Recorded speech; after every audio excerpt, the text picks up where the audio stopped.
Memiliki tubuh sehat dan bugar adalah hal utama di masa pandemi COVID-19 ini. Selain dengan makan makanan sehat, olahraga menjadi penunjang kesehatan.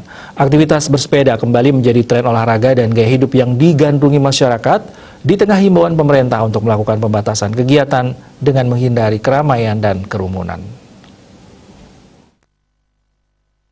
Ketua Sekretariat Bersama Bersepeda Samas Bali Endra Data mengungkapkan sebelum pandemi COVID-19 sangat sulit membudayakan bersepeda di masyarakat. Padahal bersepeda pernah menjadi tren di tahun 2011. Saat itu banyak masyarakat mengendarai sepeda. Melalui gerakan Bike to School, pihak Samas menggenjot gerakan bersepeda ke sekolah sebagai bentuk keprihatinan terhadap anak-anak yang pergi ke sekolah menggunakan sepeda motor. Sebagai pecinta sepeda, ia selalu berharap bisa menjaga dan konsisten agar kegiatan bersepeda ini tetap digemari.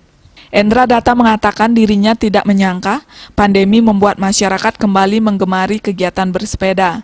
Ini terlihat dari bertambahnya klub-klub sepeda dan tingkat penjualan sepeda yang naik secara signifikan. Tetapi di tengah pandemi, pihaknya tidak menyarankan masyarakat yang mulai menggemari sepeda menggelar kegiatan yang menghimpun massa.